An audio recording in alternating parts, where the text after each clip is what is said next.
Alright, this is the last video in our review of analyzing functions. And in this video, we actually are going to be going back and simplifying expressions like these. Okay, expressions that have exponents and even fractional exponents. Okay, number 19 is a little bit hard to see, but it is 27 to the 4/3 power, and all of that is being raised to the negative 1/2 power. Okay, so to understand this, please remember this. Here's just an example. Alright, this is not part of the paper. If you had n to the 3rd power to the 4th power, what would that be?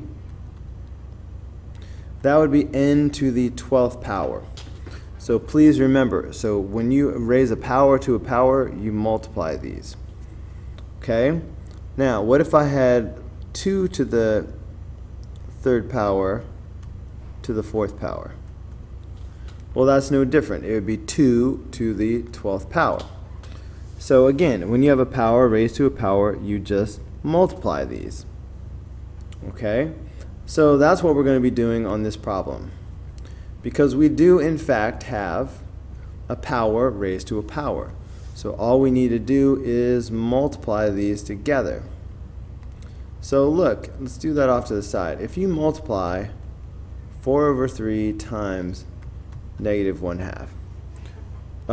First of all, a positive times a negative is a negative. So you know it's going to be negative something. Then after that, you just multiply straight across. 4 times 1 is 4.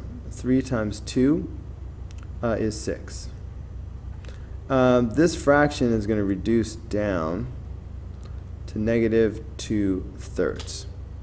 Okay, so that's what you get when you multiply these two together. So that makes 27 to the negative 2/3 power. Now, we aren't supposed to leave any negative exponents in the answer. So please understand, for example, if I have x to the negative 2 power, that negative power means that you drop it down to the other side. So this would become 1 over x squared. So same thing here. We have a negative power, so that negative means we're going to drop it down. Okay, it's got to go down here. So that's why what we really will have is we'll leave 1 over 27 to the 2/3 power. And you should just leave it like that. Alright, I'll erase my example. Okay. Number 20. Again, this is a little hard to see, so I'm just going to rewrite it. So what we have here is 4x to the 3rd power y, and we have 20x squared y. Okay, I encourage you to look at this as 3 separate problems. Alright, when we had the quiz, most of you left this as a fraction. I mean, you left it unchanged when we had a similar problem. But no, this has to be simplified. Okay, we also have this, let me use this color green. We have the x's are kind of their own problem. Alright, and then we have the y, the y's. Okay, so we're going to do each one of those parts separately. Okay, so if we do the 4 over 20, we got to reduce this. Both of these are divisible by 4. So we divide by 4 and we divide by 4. 4 divided by 4 is 1. 20 divided by 4 is 5. So far we have 1/5. Okay, now let's look at the x's. I have 3 x's in the top and 2 x's in the bottom. So in your mind, you should be picturing this. 3x's in the top, 2x's in the bottom.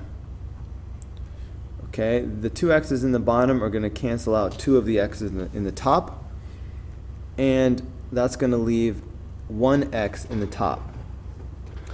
Now, y over y, the two y's are simply going to cancel each other out. Okay, so the y's are gone. So look, this is basically the answer, except we don't need the 1 anymore. Now that we have the x there, we can just go ahead and say, okay, this will be x over 5.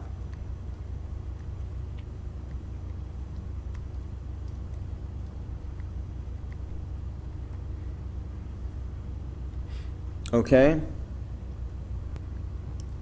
Last problem. Again, a negative exponent means you have to take that and drop it down. All right, so that's why I'm going to have 3 to the third power on the bottom. So 1 over 3 to the third power. Okay, anything that's second power or third power, you should go ahead and evaluate. So this will be 1 over 27. All right, that is the end of this assignment. So that's obviously the end of the video. I hope the video was helpful. I'll see you on the next video.